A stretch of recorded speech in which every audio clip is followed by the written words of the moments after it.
It all started with a whisper, a chilling fact that defied logic. In the stillness of the night, when the world seemed to be at rest, something moved unseen. It was not a scream or a shout that set everything in motion, but a soft, almost imperceptible sound, a secret carried on the cold air, slipping through the cracks of a quiet home. In modern criminology, evidence is king. Every case, every conviction, is built on the foundation of physical proof, fingerprints, fibers, DNA. Detectives are trained to see what others miss, to piece together the story from the smallest of clues. But what if there are no threads to follow? What if the story is written in invisible ink, and every page is blank? The rules of the game change when the evidence simply isn't there. In Havenwood, 3 families were visited by an intruder who vanished without a trace. The town, known for its safety and quiet streets, was suddenly thrust into a nightmare that no one could explain. Not a single piece of forensic evidence, not one. No footprints in the garden, no fingerprints on the doorknobs, not even a stray hair left behind. It was as if the intruder had never existed at all. It was a ghost story made real, haunting detectives who found only emptiness. The silence in the evidence room was deafening, a void that seemed to swallow every theory and every hope for answers. This isn't about clues found, but the deafening silence of their absence. The blank spaces on the evidence board became more telling than any photograph or fingerprint. Detectives are trained to find mistakes, but this killer operated outside human fallibility. Every angle was checked, every camera reviewed, but nothing ever surfaced. It was as if the perpetrator had anticipated every move, every method, and erased themselves from reality. A ghost in the machine, a whisper passing through locked doors, leaving only grief and mystery. Families were left with questions that gnawed at them, and detectives with a case that felt more like a riddle than a crime. The question wasn't just who, but how. How could someone move so silently, so perfectly that not even the most advanced forensic tools could catch a trace? How could someone be so meticulous, so utterly invisible? The more they searched, the more the detectives realized they were up against something, or someone, who understood the system better than they did. The absence of evidence became the killer's signature, a statement of power and control. It was a taunt, a message left in the void: "You will never catch me." Investigators felt they were battling an idea: perfect, untraceable violence. The case became a legend in the department, a story whispered about in the halls, fueling both fear and obsession. For a long time, in Havenwood, the declaration held true: "You will never find me." The town lived in the shadow of that whisper, never knowing when or if it would return. And it all began on a quiet Tuesday night, in a house everyone thought was safe. In that moment, the ordinary became extraordinary, and the darkness learned to whisper. Havenwood was the kind of town people moved to for peace of mind. It was the sort of place where the days seemed to move a little slower, and the worries of the outside world felt far away. People came here to start families, to retire, or simply to find a quiet corner of the world to call their own. Nestled in a valley, surrounded by rolling green hills, Havenwood was a postcard come to life. The town's beauty was matched only by the warmth of its people. Here, neighbors greeted each other by name, and it wasn't unusual to see folks stopping to chat on the sidewalk or lending a hand with groceries. Crime was a distant rumor, something that happened elsewhere, never here. The police force was small, and their days were filled with routine calls, traffic tickets, noise complaints, and the occasional lost pet. The officers knew the residents by face and sometimes by the names of their dogs. Serious crime was unheard of, and the idea of violence seemed almost impossible. People left their doors unlocked, trusting not just in the town's safety, but in each other. Children played outside until dusk, and families gathered on porches in the evenings, sharing stories and laughter. There was a sense of security that ran deep, woven into the fabric of daily life. Chief Frank Miller, a local boy who'd grown up on these very streets, saw himself as a caretaker more than a crime fighter. He took pride in knowing every family, every business, every shortcut through town. His job was to keep the peace, not to chase shadows. His officers were more like community helpers than enforcers of the law. They organized charity drives, helped out at school events, and were always ready with a friendly wave. None of them were prepared for what was coming, a threat that couldn't be solved with a smile or a helping hand. The town's tranquility was its blessing, and, as it would soon learn, its curse. The peace that everyone cherished had left them unguarded, vulnerable to the unthinkable. When the first shadow fell over Havenwood, it was met with disbelief, not fear. People couldn't imagine that something truly terrible could happen here. Whispers spread, but most dismissed them as rumors, convinced that nothing could disturb their peaceful lives. But Havenwood's innocence was about to be shattered. The sense of safety that had defined the town for generations was about to be stripped away, leaving only questions and a growing sense of dread. The story of the killer with no clues is also the story of a town forced to confront darkness in its most peaceful places, a place where the unimaginable became all too real. The story began on a quiet, sunlit morning at the home of Edward Parker, a man known for his gentle manner and meticulous habits. Parker was a retired accountant, the kind of neighbor who waved from his porch and kept his lawn trimmed with military precision. He lived alone, his days marked by routine, morning walks, afternoon tea, and evenings spent reading by the window. Nothing ever seemed out of place in his world. So when Parker failed to collect his mail and his curtains stayed drawn for 2 days, it was enough to worry his neighbor, Mrs. Callahan.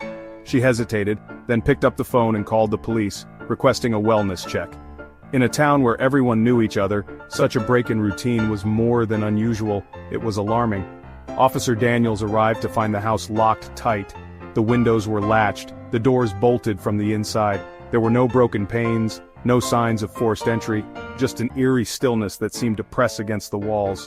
Inside, the house was immaculate, every cushion was in place, every surface dusted. But in the living room, Edward Parker sat slumped in his favorite armchair, lifeless. There was a single, precise wound, no blood spatter, no chaos, just a chilling sense of finality. There were no signs of a struggle, no overturned furniture, no broken glass, no evidence of a fight. The scene was untouched, as if death had simply slipped in and out without disturbing a thing. Chief Miller, who had known Parker for years, found the scene almost surreal. The house felt more like a museum exhibit than a crime scene, silent, preserved, and utterly devoid of answers. Forensics teams swept through the house, dusting for fingerprints, vacuuming carpets, and swabbing every possible surface. They worked methodically, determined to find even the smallest clue that might explain what had happened. But there were no fingerprints, no stray fibers, no footprints on the freshly vacuumed rug. The evidence bags remained empty, the swabs came back clean. No DNA, no hair, not even a hint of the murder weapon. It was as if the killer had never been there at all. Somehow, someone had entered a locked house, committed a murder, and left again, locking up behind them, without leaving a single trace. The impossibility of it all left the investigators baffled and deeply unsettled. For Chief Miller, this was the beginning of a nightmare that would haunt him for months. The case defied logic, and every lead seemed to vanish into thin air. As night fell, a shadow seemed to settle over the neighborhood, bringing with it a chilling silence that lingered long after the police had gone. The townspeople tried to convince themselves it was a one-off tragedy, a terrible fluke that could never happen again. But unease crept into their daily lives, and whispers of fear spread from house to house. The file on Edward Parker remained open on Chief Miller's desk, a constant reminder of the mystery that refused to be solved. It was a silent rebuke, a question mark that hung over the town. The impossible had just begun, and for the people of this quiet town, nothing would ever feel quite the same again. The Parker house became a puzzle box for investigators. Doors and windows were locked from the inside, no signs of tampering. Locksmiths found nothing unusual. The killer seemed to walk through walls. No one had access to Parker's keys. The crime scene defied Locard's principle. Every contact leaves a trace. The killer left none. No prints, no fibers, no footprints. No motive, no enemies, no robbery. The perfection of the crime was its most terrifying aspect. The case grew cold quickly. No evidence, no leads, just frustration. Havenwood tried to reassure itself, but 6 months later the shadow returned. The impossible was about to happen again. The Chen family lived in a secure, modern home. Alarms, a dog, a safe neighborhood. Both doctors, respected and visible, they seemed untouchable, yet the phantom found them. When neither showed up for work, police found the house locked. Security system inexplicably disabled, dog unharmed. The children slept through the night, untouched.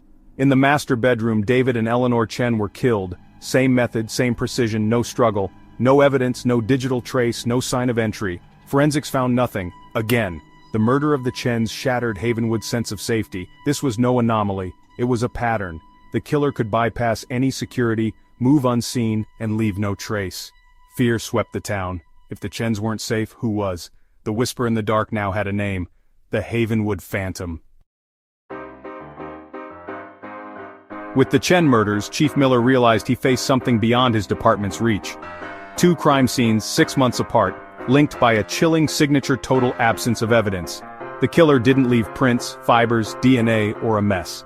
Investigators profiled someone pathologically meticulous, planning for weeks, studying routines, defeating security. The killer was a ghost, the crime scenes his empty stages. The victims, an elderly recluse and a young couple, had nothing in common. Detectives searched for connections, found none. The randomness was as frightening as the perfection. Anyone could be a target, there was no way to predict. No motive, no theft, no known animosity. The crime seemed to be about the act itself, the challenge, the control. Profilers believed the killer was motivated by power and intellectual superiority. With each perfect crime, his confidence grew. Fear gripped Havenwood. The town became a fortress. A multi-agency task force formed. FBI, state police, local detectives. The hunt for the Havenwood Phantom was on. Profilers built a psychological sketch, intelligent, methodical, likely local, hiding in plain sight. But the profile fit thousands. Forensic teams re-examined every scrap, tried new techniques, always nothing.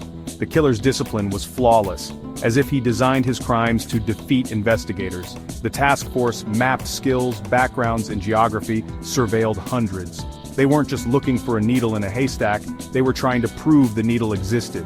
Each day without a lead deepened the fear. They were chasing a ghost. Then suddenly it stopped. After the Chen murders, the task force braced for another attack, but none came. Months turned to years. The Phantom vanished. No more impossible crime scenes, no more victims. The case was never closed, but the files gathered dust. Chief Miller retired, haunted by the one case he couldn't solve. Detectives moved on, but never forgot. Theories circulated. Did the killer die, move, or simply stop? The most chilling thought was he still in Havenwood, satisfied with his perfect crime. The town's innocence was gone, replaced by locks, alarms, and a legend that never faded. Today, the Havenwood Phantom case remains one of America's most chilling unsolved mysteries. New forensic technologies are useless without evidence. The killer's perfection made him immune to future science. He remains a ghost, a whisper in the dark. The central question, who was he, remains unanswered. He could be anyone. That anonymity is his final victory. The case is a humbling reminder. Investigators need a mistake, a slip-up. The Phantom made none. His silence is his legacy. The search for answers never truly ends. If you found this story compelling, subscribe for more mysteries. There are always more shadows to explore.